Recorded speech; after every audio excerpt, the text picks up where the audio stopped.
Molweni bafowethu, sanibonani njengolanga mshini.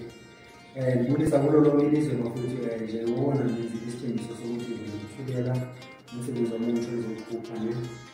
Bafowethu, umsebenzi uzophuma nge-26. Bafowethu, ngiphethe ingoma bafowethu ezinye yazo ngiphethe ingoma azizibona. Bafowethu, izinto ngikhuphula kakhulu. Bafowethu, ngiyilindile ukubona udaba wona. Ngingene kwindaba bafowethu lokuthi umsebenzi uzothengiseka kanjani. Bafowethu, umsebenzi uzothengiseka kanjani. Umuntu uzofumana kakhulu kwindawo ngendawo ezahlukene bafowethu. Uzokwazi ukuthi ngiyithomelele kuphi na ngikholela ama-CD.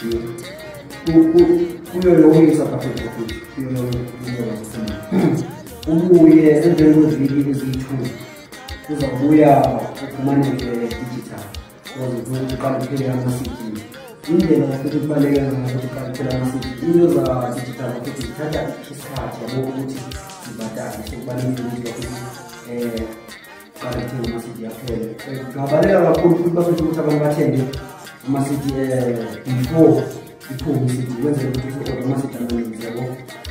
Iyona ndlela esetshenziswa ngabona nabantu abaqoqa futhi ukuthi into zabo zihamba kakuhle nje ukuthi abalandeli babo babuye babe ngabantu abanenyaniso yokuthi bathenge yabona before i-album iphume ukwenzela ukuthi kustoke ama-CD amaninzi. So bafowethu, ngingakujabulela kakhulu ukuthi nenze kanjalo nakumbi bafowethu. Bafowethu, ngizongena kwindaba ye-price ne. I-price guys kuzoba yi-R70 i-CD akatshintshile ne. Iseyiliyane esebenza ngayo. Ngizocela kakhulu bafowethu ukuthi abantu bangixhase kakhulu guys ukuthi sipushisane nomsebenzi bafowethu, uthenge ngendlela right kakhulu bafowethu. Please ngizocela bononke umuntu ifuna abantu abaziyo bathanda amaskandi kwabantu abahambisana nami. Please ngizocela guys ukuthi sisebenzisaneni ukuthi umuntu abavise mhlawumbe bazobuye bayithande and sipusheni ukuthi ikhawuleze ziphele kwenzela ukuthi sikhawuleze sifake kuma-digital stores ne. Onye udaba bafowethu ukenza unyathela kule ndawo guys. Kulosize kakhulu ukuthi guys ufumaniseke ukuthi like umsebenzi wakhuphila uthengwa ne guys. Ngoba ungene e-studio guys kuyimali enzima kakhulu guys. Sisazama sikabunayo imali kuthiwa sinemali eqinile guys, imali kunzima kakhulu. So lelo siye siqhubuzelele guys ukuthi sicela ukuthi nisupporte kakhulu guys ukuthi niwuthenge lo msebenzi ngoba ngeke sikwazi uyongena e-studio ngaphandle kwenu guys. Siyabonga kakhulu kwabaqhubeka bethenga bafowethu, siyabonga kakhulu. Then guys abafisa ukuthi basebenzisane nami ukuthi sithengise umsebenzi wami, please guys umuntu angitouch kule number 073 65 66 351.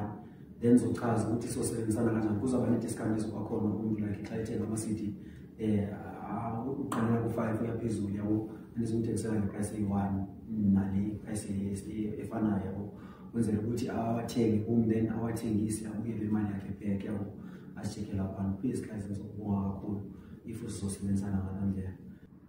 Guys kube nalento guys erong kakhulu guys, yabona esenza spin-over thina abantu bafethu abangengokabi ngabaculi kuthiwa badume kakhulu yabona. Umzekelo njengogcokwamelisha nokhuzane nabanye guys. Siye soyike guys ukhawuleze sifake kuma-digital stores ngoba kunalo mkhubo ombi wenzekayo like umuntu adownload ingoma then abese ethumela ku-WhatsApp yabo ufuna ukuvisa abanye abantu.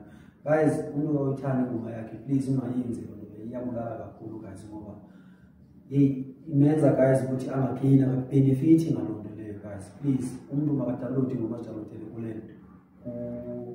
like kuma-digital stores yena yabo azidownloadele ngokwakhe internet, hayi ukuthi ayithumele komnye ngo-WhatsApp. Iyayibulala kakhulu abafethu umculo. Siyayazi guys ukuthi nathi sasiyenza singayazi kodwa mosiyayazi ukuthi i-wrong kakhulu guys. So siyacela ukuthi behlise, siyanicela siyanithanda nonke abanye benza ngoba bengayazi. So please guys siyanichazela ke, siyanicela ukuthi nibambe kanjalo.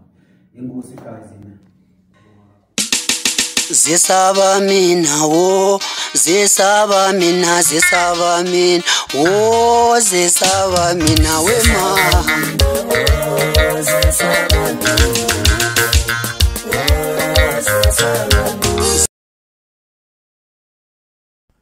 Ogcina bafethu nje ngakutsho nje ngizothi bafethu yabona ingoma endiniphethele zona bafethu sihluke kakhulu kwebe sike sazenza nani niyazi ke bafethu ngihlale nisisho ndithi kubalekile ukuthi uma ungumculi uziveze ukuthi unekhona ungahlala senza into eyi-1 njalo ya zibe khona ezikuloshuna udlalayo ibe khona nezoba like ushuna omusha yabo ongazufana nobudlalile noma mhlambe sezingoma noba zinga u3 sengisisho nje kodwa ngithi kule album okanye ziwu3 nina nizozwa khona ku album bafethu hayi ngiphethe bafethu nomlayezo onzima kakhulu bafethu njengoba nanchile ukuthi izinga lohlale liqhubeke linyuke njalo kodwa ke bafethu angeke sibasele kangako kuyojaja nina mina ngeke ngijaje bafethu ingoma zothando zikhona ezobunsizwa zikhona madoda nezokushela madoda umuntu mangakwazi ukushela zikhona bafethu gcina wani uthanda kakhulu track 13 bafethu ngiyafundisa ukushela lapha okusele bafethu ukuthi nje ngibonge kakhulu kubantu abasebenzisana nami bafethu ngokuthi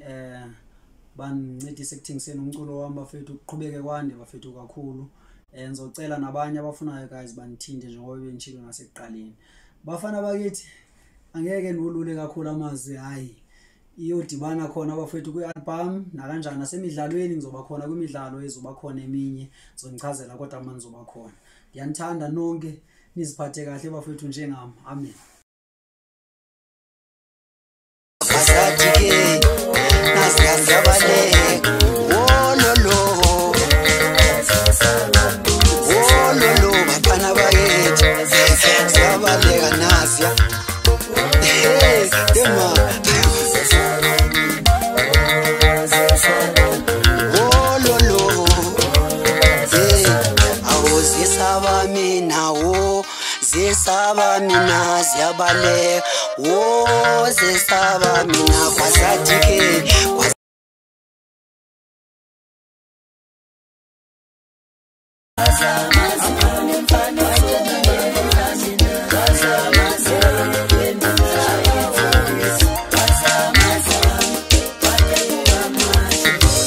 kosa sishakutela kufumba mamzoni madoda bakwaze thike mfana kukutela ubuya khona yakhala inyalezo levulimbiko phela benkulu zeshalo uhlatshela uyanjalo ngizama phela zambe tukuphethe igala ngcinye ndaka sibabhaka nifisha amathini nenhliziyo kanye wokuni dlalisa nduke ibambe sandla zosibili samakaza bethi dlalisa mfana lumka unedlana nayiqhume ngakhale enyameni kodwa sijike siqhume sikhale enyameni khona konja bayethe baba bakwaze mfana abababize ngomlilo bayashiswa manje moyo kwanilo shonani mancebeni madiya zeqhoka isigqebezana dlalisa ndoda nentombi yakanti ugusha intombi uqobo lwayo lahla shimane ngishele ngashela kanjani obhekile kukutela ngibuya khona